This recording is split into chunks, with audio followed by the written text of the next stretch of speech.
Bismillahirrahmanirrahim. Assalamualaikum warahmatullahi wabarakatuh.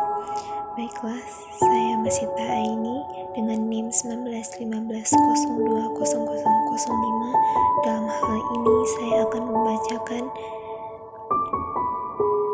salah satu materi mengenai tafsir ayat politik dan ekonomi, yaitu tentang negara ideal dan atau negara idaman. Negara ideal adalah negara atau idaman. Negara merupakan organisasi tertinggi di antara satu kelompok masyarakat yang memiliki cita-cita untuk bersatu, hidup di dalam satu kawasan dan mempunyai pemerintahan yang berdaulat. Negara adalah organisasi di suatu wilayah yang mempunyai kekuasaan tertinggi yang sah dan ditaati oleh rakyat. Sekelompok sosial yang menduduki wilayah atau daerah tertentu yang diorganisasi di bawah lembaga politik dan pemerintahan yang efektif, mempunyai kesatuan politik, berdaulat sehingga berhak menentukan tujuan nasionalnya.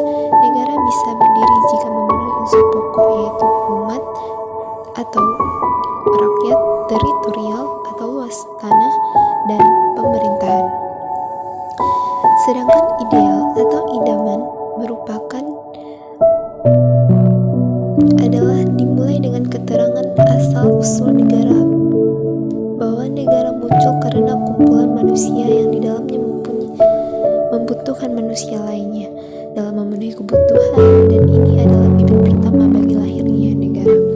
Jadi dalam mewujudkan negara ideal, tentunya banyak hal yang harus dipenuhi. Tidak hanya cukup meliputi masyarakat, wilayah, dan pemerintahan yang berdaulat saja, tapi negara juga harus menegakkan hukum dan mampu memberdayakan serta menyejahterakan rakyatnya, baik dari segi ekonomi, pendidikan, sosial, dan sebagainya.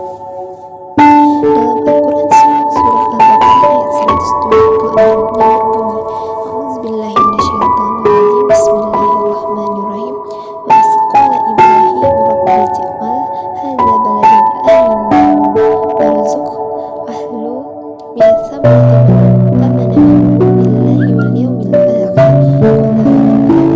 ummati qalilan summa tad'u illa 'azabin nar wa bi'sal masir, yang artinya, dan berdoa, ya Tuhan, jadikanlah negeri Mekah ini negeri yang aman, dan berilah rezeki berupa buah-buahan kepada penduduknya, yaitu di antara mereka yang beriman kepada Allah dan hari kemudian. Ya Allah berfirman, dan kepada orang yang kafir akan aku beri kesenangan sementara, kemudian akan aku paksa dia ke dalam azab neraka, dan itulah seburuk-buruk tempat kembali. Quraisy Syihab menafsirkan dalam tafsirnya, yaitu, dan ketika Ibrahim berdoa, ya Tuhanku, jadikanlah ini, maksudnya tempat ini sebagai suatu negeri yang aman. Doanya dikabulkan Allah sehingga negeri mereka dijadikan sebagai suatu negeri yang suci. Darah manusia tidak boleh ditumpahkan, seorang pun tidak boleh dianiaya, tidak boleh pula diburu binatang buruan yang dicabut rumputnya, dan berilah penduduknya rezeki berupa buah-buahan.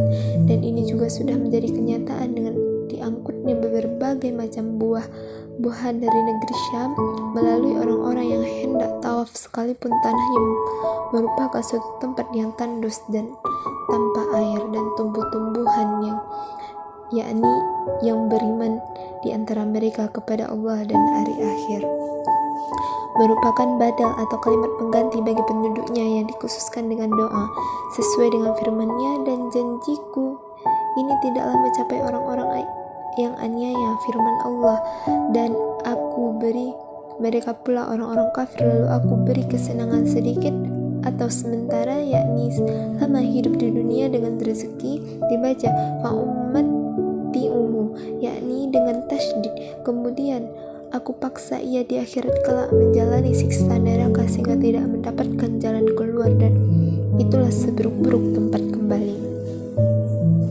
Kata baladan aminan, negeri yang aman dan sentosa, menurut Ar-Razi dapat dimaknai dari dua sisi. Pertama, negeri yang mendapat jaminan keamanan. Yang kedua, Yang dijamin keamanannya adalah penduduknya, bukan negerinya, sebagaimana makna dari bunyi ayat wa assalal qaryah. Ayat ini terdapat panjatan doa Nabi Ibrahim kepada Allah Subhanahu wa taala. Doa artinya permintaan, seperti yang terdapat pada surah Al-Baqarah ayat 68. Kedua, para ulama berbeda pendapat terhadap kota Mekah. Apakah ia menjadi tanah haram yang aman karena doa Nabi Ibrahim, atau ia telah menjadi tanah haram sebelum doa itu dipanjatkan? Dalam hal ini ada dua pendapat. Pertama, sejak dulu kota Mekah sudah menjadi tanah haram, tempat yang suci dari para penguasa yang zalim, pembenaman dan gempa bumi. Hal ini yang telah menimbulkan rasa hormat dan kagum terhadap kota Mekah. Dia telah di dalam jiwa para pembangkang yang gilirannya membuat penduduk kota Mekah menjadi orang-orang yang unggul dan keamanan yang dimiliki daripada penduduk kota yang lainnya.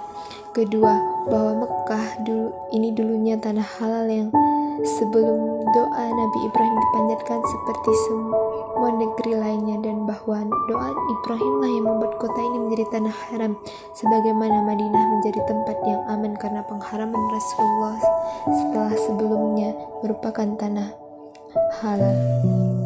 Dapat kita simpulkan bahwa 4 negara ideal adalah negara yang mampu melaksanakan fungsinya dengan baik.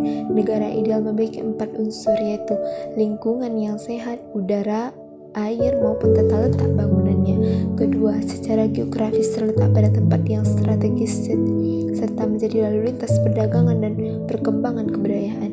Ketiga, terciptanya solidaritas sosial yang kental, ikatan suku, agama, bahasa, wilayah maupun rasa kebersamaan senasib. Keempat, terletak pada geografis yang subur dan kaya akan hasil buminya. 4 kriteria yang telah disebutkan di atas adalah unsur atau kriteria pendukung terciptanya sebuah negara ideal menurut Ibnu Khaldun, yaitu kepemimpinan atau kepala negara yang ideal.